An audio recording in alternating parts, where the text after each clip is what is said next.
दोस्तों नमस्कार, जय हिंद, जय भारत। मैं हूँ संतोष नायक। नागपुर नायक जी मेरा सोशल मीडिया चैनल है, जैसे यूट्यूब में, फेसबुक में। तो दोस्तों कुछ बात करते हैं ज़िम्मेदारी वाले और आने वाले समय में हमारे साथ में क्या व्यवस्था होनी है। तो काफ़ी सालों के बाद में लगभग 1 दशक बीत चुका है, 9 साल के बाद में नागपुर महानगर पालिका का चुनाव 15 जनवरी 2026 को होने जा रहा है वोटिंग। तो भारतीय हैं और नागपुरकर हैं, इनको ज़िम्मेदारी अपनी निभाने का समय आ गया है और वोट सिर्फ़ एक वोट देना नहीं है, इसमें हमारी अपनी भूमिका और आने वाले नागपुर शहर के भविष्य के बारे में है, जो काफ़ी समय तक इसमें प्रतिनिधि के बगैर ये शहर चल रहा था। एक महानगर पालिका में 9 सालों के बाद में चुनाव होना ये कहीं न कहीं लोकतंत्र में जायज़ नहीं है, काफ़ी समय से रुकी थी। तो दोस्तों अभी महानगर पालिका के चुनाव है, 15 तारीख को वोट है, 15 जनवरी को, जो 9 सालों बाद लगभग 1 दशक बीत चुका है। तो ये ऐसी व्यवस्था इसलिए बनती है क्योंकि हम ज़िम्मेदार नहीं। अपने वोट को बेचेंगे तो याद रखो आने वाले 5 साल भी आपके लिए एक बुरे वक़्त के समान हो सकते। अपनी ज़िम्मेदारी और अपनी जवाबदारी को समझो, एक अच्छे प्रतिनिधि को चुनें। जय हिंद, जय भारत। मैं आज किसी नेता या फिर किसी पॉलिटिकल पार्टी की बात नहीं करूँगा, एक आम जनता की, आम नागरिक की जो अधिकार है और अपनी ज़िम्मेदारियाँ हैं 2026 15 जनवरी 2026 को इसके वोटिंग होंगी महानगर पालिका के, जो लगभग 9 साल बाद हो रहे हैं। अपने अधिकार और अपनी ज़िम्मेदारी के लिए है। चुनाव क्यों ज़रूरी है? महानगर पालिका तय करती है स्कूल कैसे होंगे, अस्पताल कैसे चलेंगे, पानी मिलेगा या नहीं, सड़क बनेंगे या टूटेंगे, फुटपाथ जनता के लिए होंगे या कब्जे। अगर हम चुप रहे तो फैसले कोई और करेगा या करेंगे। तो ऐसे कुछ मुद्दे हैं, इनमें हमें ध्यान देना चाहिए। लोकतंत्र में जनता सिर्फ वोट देने वाली मशीन नहीं होती, आपका अधिकार है। हर भारतीय का अधिकार है सवाल पूछना, लिखित में मांग रखना, हिसाब मांगना, गलत पर आवाज उठाना। जब कोई उम्मीदवार आपसे वोट मांगने आए तो सिर्फ हाथ जोड़कर फोटो मत खिंचाइए।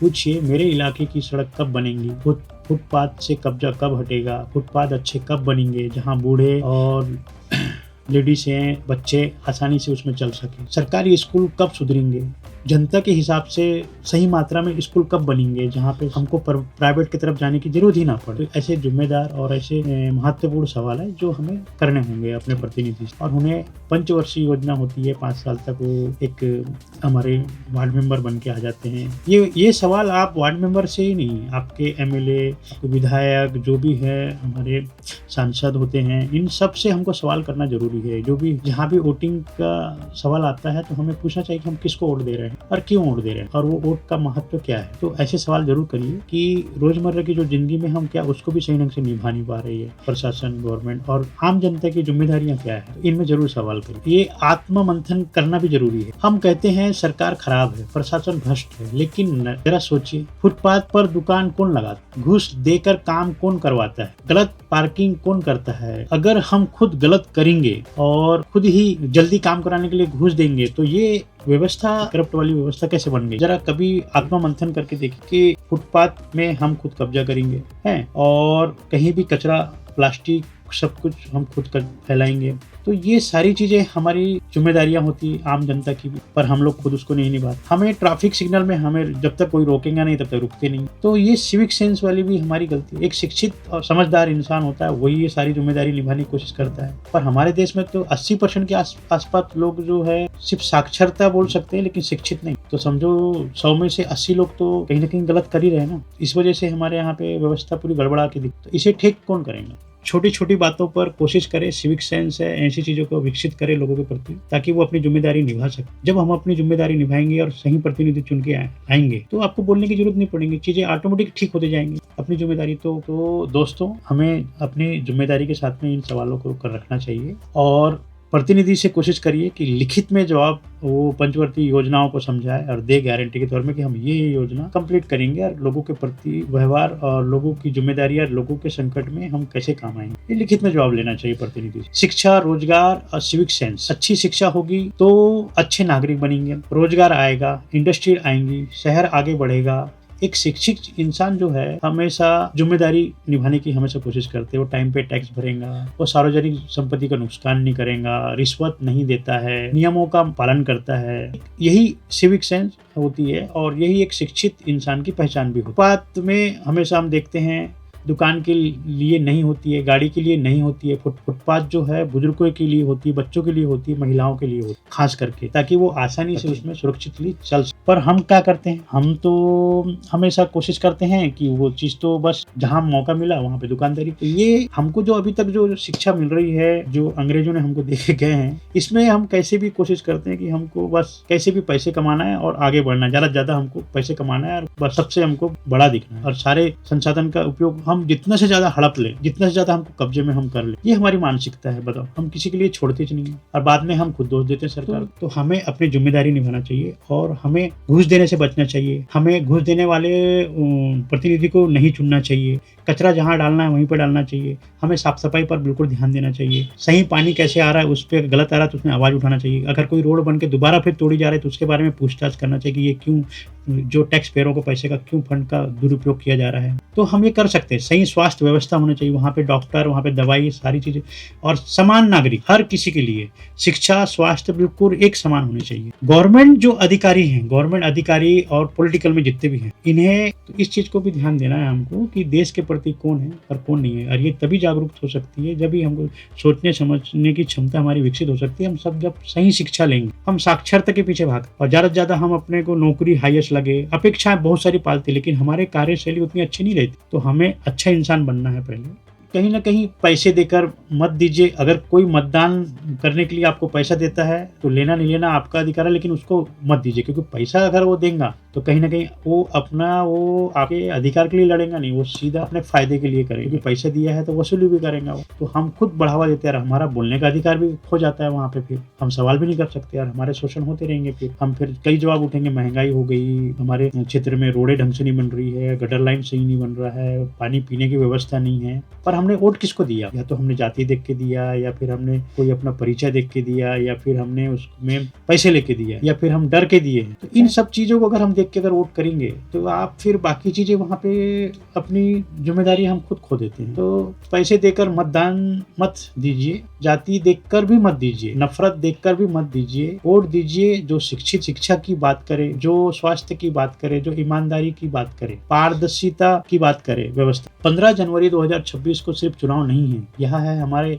इम्तिहान। बोल सकते हैं कि हमारी जिम्मेदारी, जवाबदारी और कर्तव्य और हमारा एक अधिकार जो हमें जिम्मेदार नागरिक बना। सवाल पूछिए, लिखित में मांग रखिए और ईमानदारी से वोट दीजिए। मेरा शहर मेरी जिम्मेदारी। तो दोस्तों, हम अपने शहर में अच्छाई और अच्छा पर्यावरण और अच्छे स्वास्थ्य और अच्छी शिक्षा और अच्छे खाद्य तभी ला सकते हैं जब हम खुद भी अच्छे हो। अगर हम जाति, धर्म और नफरत, इन चीजों को देखकर अगर हम वोट करेंगे तो हम वहाँ पे कभी भी विकास और शिक्षा, सही स्वास्थ्य, सही व्यवस्था की हम निर्माण नहीं करा सकते। क्योंकि हमने वोट उनके लिए नहीं दिया, हमने दिया है जाति धर्म देख के दिया है। हमने दिया है एक, यानी कि पैसा, जिसने पैसा बांटा है, जिसने पैसा वोट खरीदता है, उसको हमने वोट दिया है। और फिर हम दोष देंगे प्रशासन, दोष देंगे हम सिस्टम को, कानून व्यवस्था को, जबकि कानून व्यवस्था है पर सही इम्प्लीमेंट नहीं। अगर सही ईमानदार इंसान हो, ईमानदार नागरिक हो, तो व्यवस्था भी ऑटोमेटिकली ठीक हो जाती। क्यों? क्योंकि वहाँ पे दोष कम से कम होंगे, नुकसान कम से कम होंगे, ऑटोमेटिक प्रशासन भी लाइन पे आ जाता, कानून व्यवस्था भी लाइन पे आ जाती। पर हम खुद